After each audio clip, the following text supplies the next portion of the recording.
Parlons douleur, un balado du réseau québécois de recherche sur la douleur.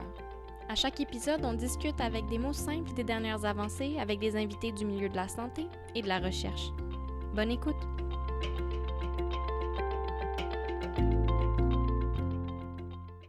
Bonjour à toutes et à tous et bienvenue dans ce nouvel épisode de Parlons douleur. Mon nom est Erwan Leclerc, je suis coordonnateur scientifique au réseau québécois de recherche sur la douleur.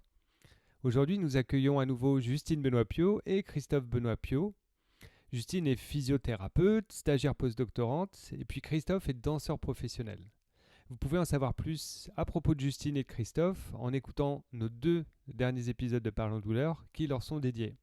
Alors aujourd'hui, nous allons discuter avec eux de la danse, des blessures et de la douleur chez les danseurs. On verra aussi s'il est possible d'améliorer les conditions de pratique des danseurs. Merci à vous deux d'être là avec nous aujourd'hui. Oui, donc ça fait plaisir. Merci beaucoup.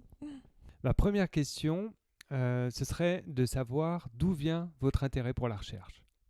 Oui, je vais y aller en premier. Personnellement, ça a débuté quand j'étais relativement jeune, au secondaire. En fait, j'avais un oncle qui était très malade, trouble de santé mentale, et je me souviens que je le regardais aller, puis je trouvais ça donc triste, et c'est là en fait que ça a commencé mon idée de faire de la recherche. Je voulais trouver des traitements pour aider les gens.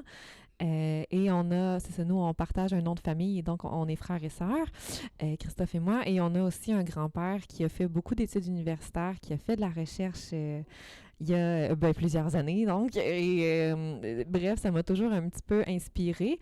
Je me suis tournée dans la recherche plus sportive, finalement, que la recherche sur les troubles de santé mentale, mais bref, ma curiosité a été piquée assez jeune là, pour la recherche.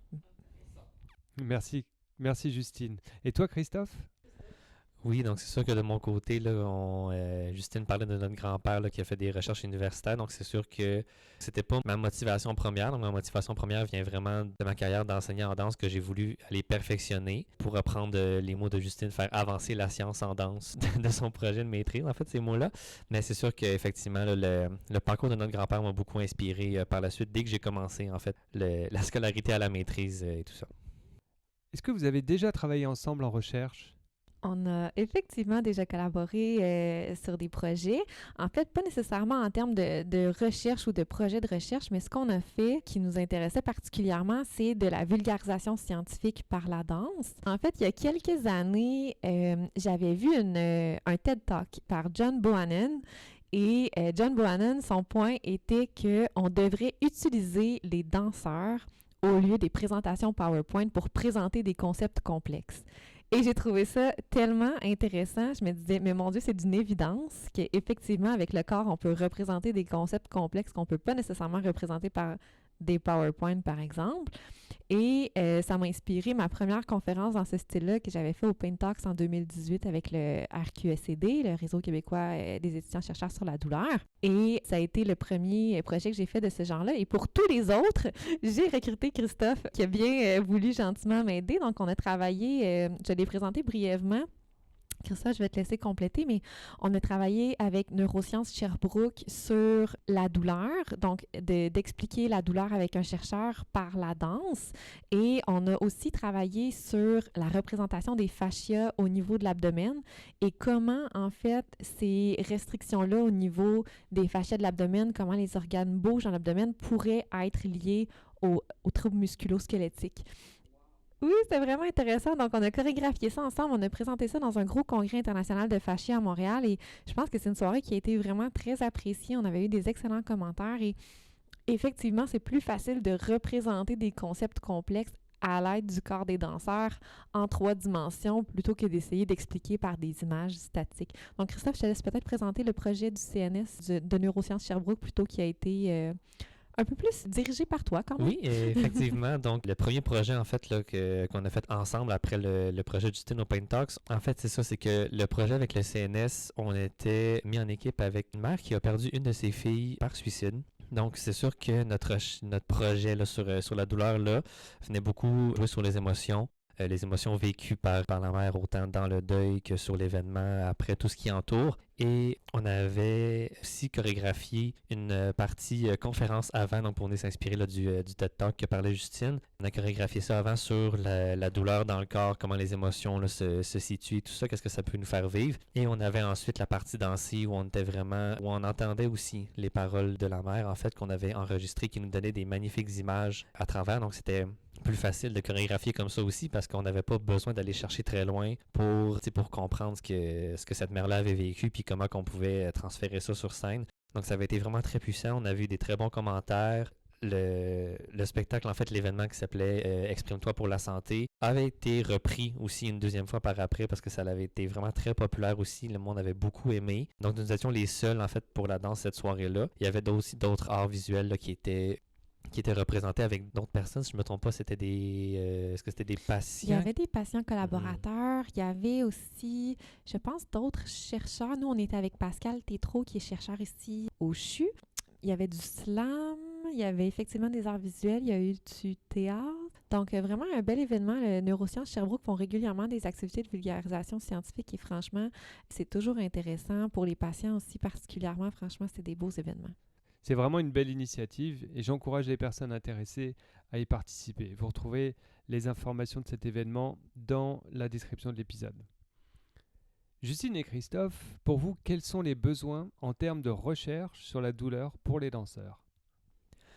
Oui, ben c'est sûr que pour les danseurs, je pense que ce qui serait le plus important, en fait, c'est quand on va voir un thérapeute qui n'est pas nécessairement spécialisé à travailler avec les danseurs. Il y a une espèce de barrière de langage là, qui s'installe entre le patient et le thérapeute, juste parce que, je veux dire, comme, je me suis blessé en faisant un grand plié, par exemple, et que la personne n'a aucune idée c'est quoi un grand plié. Donc, c'est d'expliquer la situation, d'expliquer comment tu t'es blessé pour qu'ensuite la personne puisse t'aider. Donc, ça prend beaucoup plus de temps dans le rendez-vous, puis il y a comme on est comme moins efficace, là, si je peux dire ça, comme entre guillemets, là, dans le rendez-vous. Il y a quand même quelque chose qui au niveau de l'accès. Aussi, l'accès aux soins peut être assez compliqué avec les thérapeutes là, qui seront plus spécialisés en danse, j'ai envie de dire. Mm-hmm.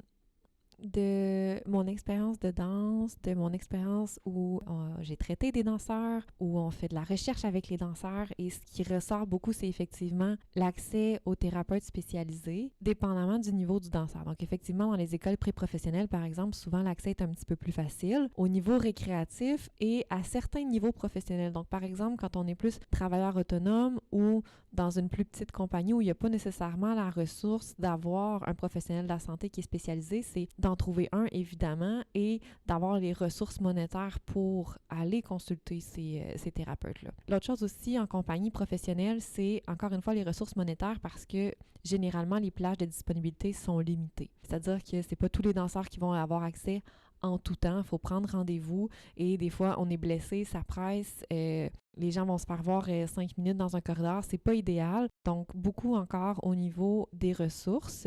Je pense que les besoins des danseurs, définitivement, Christophe pourra me corriger aux besoins, mais ça vient aussi du fait de se sentir écouté, de sentir une collaboration parce que ce qu'il faut savoir comme professionnel de la santé quand on traite des athlètes de haut niveau, parce que oui, les danseurs, là, ce sont des artistes, on s'entend, mais de par ce qu'ils font physiquement, ce sont aussi des athlètes. Et donc, c'est important de comprendre que surtout, plus le niveau augmente, c'est une collaboration qui s'installe. Les danseurs connaissent bien leur corps, ont des cours d'anatomie souvent. Les profs de danse aussi connaissent bien généralement l'anatomie, tout ça. Donc, c'est important comme professionnel de plus aller installer une collaboration. Puis d'ailleurs, c'est aussi pertinent pour d'autres patients qui sont en douleur chronique. Les gens souvent connaissent leur corps et c'est important d'aller les écouter. Donc, je pense que les besoins des danseurs, c'est définitivement de se faire écouter, de se faire rassurer, de vraiment installer une collaboration pour aller justement, oui, effectivement, traiter les blessures, mais aussi de gérer les douleurs parce que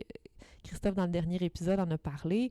Douleur, blessure, pour les danseurs, pas la même chose. Donc, une douleur ne veut pas nécessairement dire qu'il y a une blessure. En fait, souvent, la prévention des blessures ou la réduction des blessures vient de la gestion de la douleur, de la gestion intelligente de la douleur. Donc, je pense que ça tourne pas mal de mon expérience. Je pense que les besoins des danseurs en prévention, en gestion des douleurs et des blessures, ça tourne un petit peu autour de ça, là.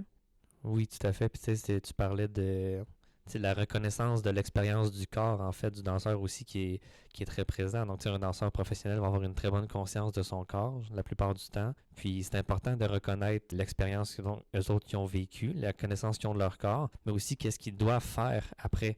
Parce que souvent, on parlait de l'accès aux soins. Moi, quand j'étais à l'École de danse contemporaine de Montréal, il y avait un physio qui venait 2 fois semaine et un ostéo qui venait 1 fois semaine à l'école qu'on pouvait prendre. Il y avait des plages de 3-4 rendez-vous par jour qu'on pouvait aller prendre. Donc ça, on avait un accès assez facile à ça, presque totalement remboursé par l'école. Et donc, on avait quand même un accès facile, mais ça reste que de se faire reconnaître là-dedans, l'expérience du corps, que ça ait aussi autant d'importance en fait que ce que le thérapeute nous dit, puis aussi qu'est-ce qu'on doit faire dans les jours à venir, dans les semaines à venir, parce que souvent, on étudie en danse, on va avoir des examens de classe technique, on va devoir danser, on a des spectacles de fin de session la plupart du temps, donc on a quand même des échéanciers que si on n'est pas capable d'y arriver, ben ça vient affecter les notes, ça vient affecter le parcours et tout ça. Donc, c'est aussi un gros impact émotionnel, là, un gros taux mental, en fait, là, sur l'expérience du danseur. C'est vraiment très difficile. Quand la plupart des thérapeutes nous disent, ben arrête de danser, mais c'est comme,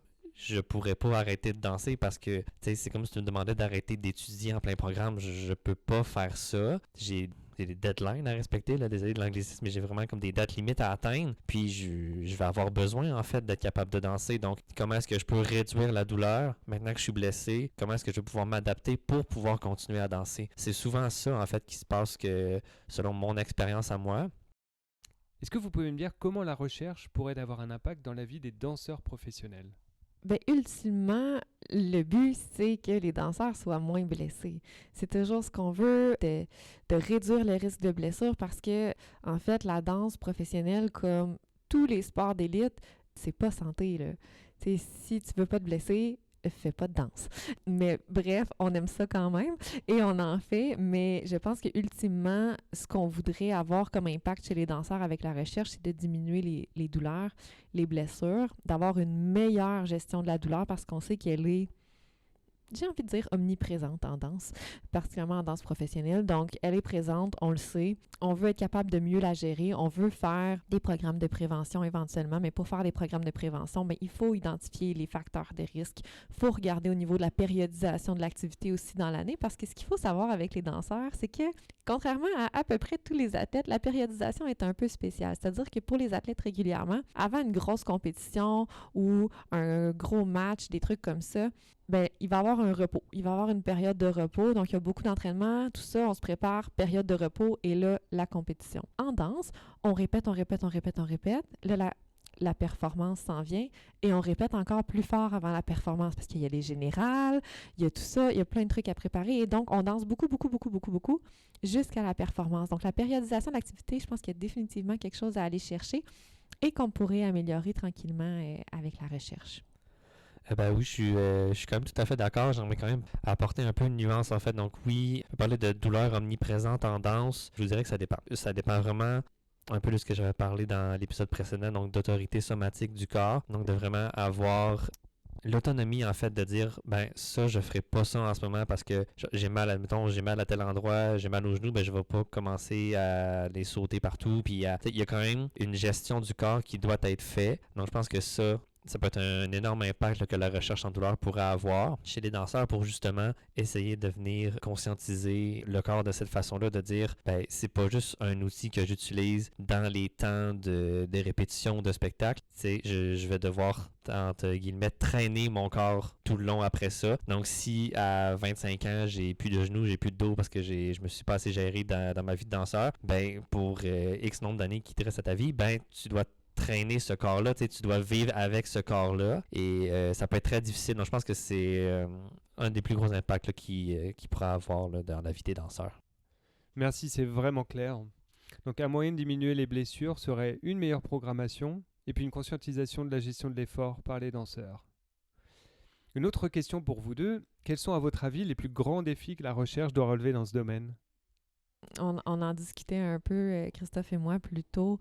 Il y a plusieurs défis à surmonter. Je dirais le premier étant, pour la recherche, l'accès aux danseurs. La danse pré-professionnelle, professionnelle, c'est un milieu relativement fermé. Puis je parle pas juste au Québec, là, je parle vraiment partout. je pense, par le manque de collaboration dans le passé entre les professionnels et les danseurs. Donc, les danseurs ont dû s'auto-diagnostiquer, s'auto-traiter beaucoup parce que, justement, ils ne se sentaient pas compris par les professionnels. Donc, quand on arrive avec des projets de recherche comme professionnels de la santé, ils ne sont pas toujours ouverts et je comprends à 100% parce qu'ils n'ont pas envie de se faire dire quoi faire. Ils veulent travailler en collaboration. Donc, c'est ce qu'on essaie de faire et c'est un des défis qui est à surmonter, en fait, parce qu'on veut avoir accès aux écoles, aux compagnies, pour pouvoir avoir accès aux danseurs et monter des programmes qui fonctionnent bien dans leur contexte. Parce que si on monte des programmes de prévention qui ne sont pas applicables à leur contexte à eux, que personne ne les fait, on n'en verra pas de diminution, de réduction des blessures. Donc, c'est vraiment un des plus grands défis d'aller vraiment chercher cette collaboration-là. Et je pense un autre des défis qui est très important, c'est la culture de la douleur, la culture des blessures en danse qui est très différente, je pense, de plusieurs autres sports. Généralement, quand même, il y a un tabou encore qui existe autour de la douleur. Moi, je me souviens quand j'étais jeune, quand j'étais au secondaire, jadis, on me disait qu'on était donc fiers là, de la personne qui était toujours blessée, mais qui continuait à danser sur ses blessures. Puis je me disais, OK, moi, je suis pas blessée. C'est parce que je travaille pas assez fort, dans le fond. Là. Et c'était ça, la mentalité qui était encouragée, qui malheureusement a traîné en moi bien, bien longtemps. Là. Que je pense de changer cette mentalité-là, qu'on n'est pas obligé d'être un martyr à notre art. Là. Comme Christophe disait, puis qui va assurément élaborer là-dessus, mais il faut avoir quand même une autonomie, une responsabilité envers son corps, d'être conscient de « non, moi, je peux pas faire ça aujourd'hui ou je peux pas faire ça cette semaine. Il faut que je gère cette douleur-là pour pas que ça devienne une blessure importante. » Donc, je pense que ça, c'est vraiment c'est les deux plus grands défis à surmonter. J'ai l'impression de vraiment avoir accès aux danseurs, de gagner leur confiance et vraiment de changer cette culture-là de douleur et de blessure. Là. Mm-hmm. Ben, c'est vrai qu'un autre défi là, que je pourrais voir, en fait, ce serait surtout du côté des danseurs, parce qu'il y a beaucoup les méthodes d'éducation somatique là, qui sont vraiment des méthodes de prise de... On apprend la prise de conscience du corps à travers des exercices en mouvement, à travers la respiration et tout ça. Donc ça, c'est de plus en plus présent dans l'enseignement de la danse, c'est de plus en plus utilisé parce qu'on voit les bienfaits que ça peut donner. Par exemple, quand je parlais d'autorité somatique, donc ça, c'est une des choses qui peut découler de tout ça. Sauf que souvent, on va avoir tendance à aller tellement s'accrocher à ces méthodes-là que qu'est-ce qui peut nous sembler plus scientifique, plus quantitatif, j'ai envie de dire, comme méthode de travail. On n'a souvent pas beaucoup envie d'aller vers ça, vers ces méthodes-là, parce qu'on se dit, ben non, mais moi je suis capable, je vais me focusser sur ma respiration, puis tout va bien aller, puis il y a vraiment... Donc, je ne nie pas la portée que peuvent avoir les techniques d'éducation somatique. Je suis tout à fait... pour ça, c'est vraiment quelque chose qui est très bénéfique, voire même nécessaire dans l'éducation de danseurs professionnels. Il ne faut juste pas oublier qu'il y a des physiothérapeutes aussi, il y a des ostéothérapeutes qui sont là, qui leurs méthodes ont fait leurs preuves aussi, qui sont différentes, donc qui ne sont pas nécessairement meilleures aux techniques d'éducation somatique, mais qui viennent travailler des choses différentes. Donc, au niveau de la complémentarité, ça serait nécessaire de garder une ouverture d'esprit face à ça en tant que danseur et de ne pas tout simplement aller...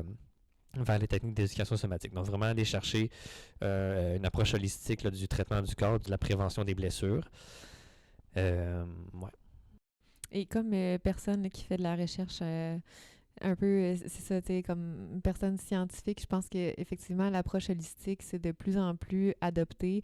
Les danseurs l'apprécient, les professionnels aussi, d'approcher le danseur comme étant plus qu'un simple corps. C'est quand même quelqu'un c'est un qui... humain. C'est un humain. Qui a vécu, un humain, qui a de l'expérience, qui pense, qui a une santé mentale à entretenir. Donc, on parle plus seulement de... Tu sais, c'est ça, un danseur en santé, c'est pas seulement quelqu'un qui est sans blessure. C'est quelqu'un qui a un équilibre de vie, qui est capable de bien connaître son corps, qui a une santé mentale solide, qui a une santé physique solide et qui est capable de balancer tout ça dans sa vie, finalement.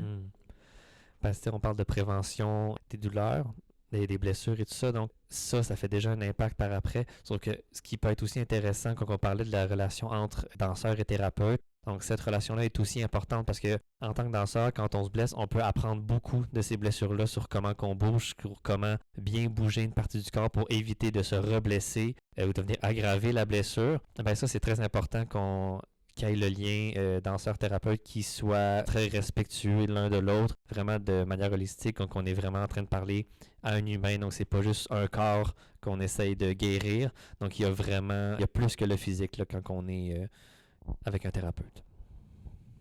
Très intéressant.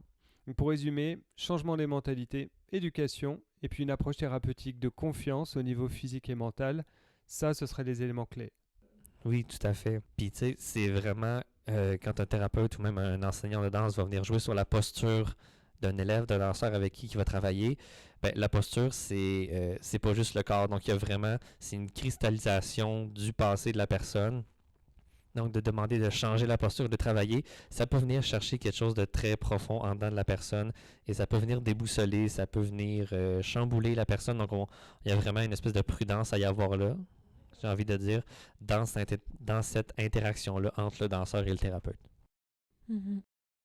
Je pense que comme thérapeute, oui, les danseurs, mais pour tous les patients en douleur, il faut comprendre qu'on ne traite pas un genou. On traite, oui, le genou d'une personne qui existe dans un contexte, dans une organisation sportive ou dans une compagnie, dans des fédérations qui ont des règles. Donc, il faut toujours considérer le contexte autour et c'est quelque chose qui s'en vient mieux, mais qui est encore parfois un peu déficient. Je trouve que ça conclut parfaitement notre échange aujourd'hui. Justine et Christophe, merci beaucoup pour cette discussion passionnante et puis je vous souhaite à tous les deux de vous épanouir au mieux dans vos activités, sans blessure bien sûr. Merci d'avoir écouté cet épisode de Parlons Douleur et puis au plaisir de vous retrouver pour un prochain épisode. Merci d'avoir écouté Parlons Douleur. N'hésitez pas à vous abonner pour ne pas manquer un épisode et à partager le balado avec vos amis. Pour plus d'informations, visitez notre site web rqrd.ca ou encore notre chaîne YouTube en cherchant Réseau québécois de recherche sur la douleur. À la prochaine!